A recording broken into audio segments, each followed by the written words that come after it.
ችግር ፈቺ የፈጠራ ስራዎችን የማበርከት አቅም ያላቸው ስራ ፈጣሪዎች በሚፈለገው ልክ ትኩረትና ድጋፍ ሲያገኙ በአገር ኢኮኖሚ እድገት ላይ የሚኖራቸው ጠቀሜታ እጅጉንም የጎላ ነው። የክህሎት ልማት ለአምራች ኢንዱስትሪው ያለውን ጠቀሜታ ከግምት በማስገባት መንግስትም ሆነ የግሉ ዘርፍ የድርሻቸውን በመወጣት የፈጠራ ስራዎችን ይበልጥ ሊያበረታቱ እንደሚገባ የስራ ፈጣሪዎች ይናገራሉ። ድጋፍ ያስፈልጋል። እንደዚህ ፈጠራ ሲሰራ ደግሞ ድጋፍ ያስፈልጋል። ባለሀብትና መንግስት ከኛ ጋር ካልሰራ በጣም ከባድ ነው ማለት ነው እንደዚህ አይነት ነገር። ስለዚህ ድጋፍ ብናገኝ ለዚህ ሀገር በጣም ብዙ ነገር መስራት እንችላለን። ኢምፖርት ማድረግ ብቻ ሳይሆን ፈጠራ ስራ የሚሰሩ ልጆች ላይ ቢሰሩ ኤክስፖርት ማድረግ እንችላለን ማለት ነው። አሁን ላይ እንግዲህ ኢንኩቤት ተደርገን ፕሮዳክታችንን ያለን አብልጽገን ወደ ምርት ገብተናል። ይሄ ምርት ስንገባ ግን አሁን ላይ የፋይናንስና የመስሪያ ቦታ ያስፈልገናል ማለት ነው። ትልቁ ችግር ወይም ደግሞ ማነቆ የሚሆነው እሱ ነው። ፋይናንስና መስሪያ ቦታ ብናገኝ አሁን ነው ወደ ማስ ፕሮዳክሽን ገብተን ራሳችንን ችለን መስራት እንችላለን ማለት ነው። በግብርናው ዘርፍ የተመዘገበውን ስኬታማ ተሞክሮ በአምራች ዘርፉም ለመድገም የሀገር በቀል የኢኮኖሚ ማሻሻያ ተነድፎ ወደ ስራ ተገብቷል። የአምራች ኢንዱስትሪውን የማምረት አቅም ለማሳደግም ታዲያ በክህሎትና በፈጠራ ስራዎች ሊታገዝ እንደሚገባ ተሰምሮበታል። ኢኮኖሚ የትኩረት አቅጣጫዎች ተብለው ከተያዙት ውስጥ አንዱ የአምራች ኢንዱስትሪው ዘርፍ ነው። በሀገር በቀል ኢኮኖሚ ሪፎርም ውስጥ ከተያዙት ውስጥ ማለት ነው። ይሄን ተከትለን ሰው ኃይል ማልማት አስፈላጊ ነው የሚሆነው። የአምራች ኢንዱስትሪው ዘርፍ የሀገርን ኢኮኖሚ የሚሸከም ዘርፍ ነው። ይሄ ሊሆን እንዲችል ደግሞ የለማ የሰው ኃይል ያስፈልገዋል። በዚህ መሰረት ያ የለማ የሰው ኃይል የበቃ የሰው ኃይል ሊገኝ የሚችለው በክህሎት ዘርፍ በመንሰራው ስራ ነው።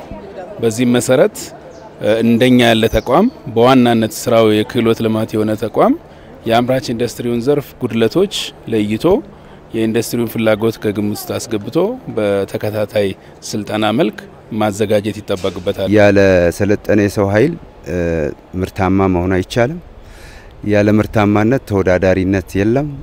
ተወዳዳሪ ካልሆኑ በቀጣይነት እያደጉ መሄድ የሚያስችላቸው አቅም አይኖራቸውም። ስለዚህ የኢንዱስትሪዎች ምርታማነት በጣም በቴክኖሎጂዎች በጣም ቴክኒክና ተቋማት የሰለጠነ ሰው ኃይል ብቻም ሳይሆን የቴክኖሎጂ ምንጮችም ናቸው። በኢትዮጵያ 3 ሚሊዮን ሰልጣኝ በቴክኒክና ሙያ ስልጠና ተቋም ዕውቀት እየገበዩ ይገኛሉ። ሆኖም ግን ከተቋማቱ የሚያገኙትን ዕውቀት የሚያዳብሩባቸው የኢንዱስትሪ ስፍራዎች በፈጠራ የሰሯቸውን የፈጠራ ውጤታቸውን ለገበያ የሚያቀርቡባቸው አማራጮች ላይ ክፍተት እንዳለ ይነሳል። በዚህ ላይ ትኩረቱን ያደረገው ክህሎት ስለ ኢትዮጵያ ሁለተኛው ምዕራፍ የውይይት መድረክ የተካሄደ ሲሆን ዘላቂ ልማትን ለማረጋገጥና የክህሎት ልማት ውጤታማ ለማድረግ በባለቤትነትና ኃላፊነት በተሞላበት ሁኔታ በጋራ መሰራት እንደሚያስፈልግ ይነሳል። ስለ ክህሎትም ሆነ ስለ ኢትዮጵያ ለብቻ የሚወጣ ዳገት አይደለም አይደለ፣ አብሮነት ይፈልጋል።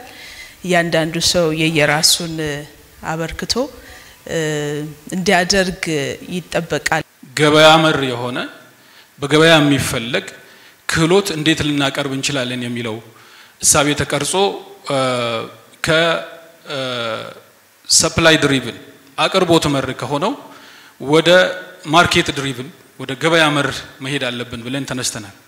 ከዛ በመነሳት ላለፉት 2 ዓመታት ሚኒስቴር መስሪያ ቤታችን በስራ ላይ የነበሩትን ሁሉም የሙያ ደረጃዎች ሁሉንም ካሪኩለሞች ቀይሮታል። እሱ ብቻ በቂ ስላልሆነ ደግሞ ከኢንዱስትሪው ጋራ ከፕራይቬት ሴክተሩ ጋራ በጋራ ተቀራርቦ የመስራት እድሎችንም አስፍተን እየሄድን ነው ያለነው። የፈጠራ ባለቤቶችን መደገፍ ኢንዱስትሪውን መደገፍ ብሎም የአገርን ኢኮኖሚ ማሻገር ነው የተባለ ሲሆን መንግስትም ሆነ የግሉ ዘርፍ የሚጠበቅባቸውን ድጋፍ በማድረግ በቅንጅት እንዲሰሩም ተጠይቋል።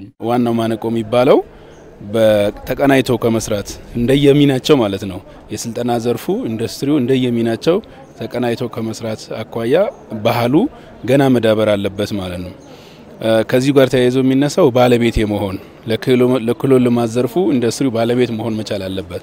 ሌላው ደግሞ ከፖሊሲ ባሻገር ያሉ ከአፈጻጸም ጋር የሚስተዋሉ ማነቆች ከፋይናንስ አቅርቦት ከስልጠና ቦታዎች አቅርቦት ጋር የሚገናኙ የጥራት ጉድለቶች እነዚህን መፍታት አስፈላጊ ነው የሚሆነው ማለት ነው። በኢትዮጵያ ፕሬስ ድርጅት አዘጋጅነት በተሰናዳው ክህሎት ስለ ኢትዮጵያ የውይይት መድረክ ላይ የስራና ክህሎት ሚኒስትሯ ሙፈሪያት ካሚልን ጨምሮ በርካታ ባለሙያዎች ተሳትፈዋል።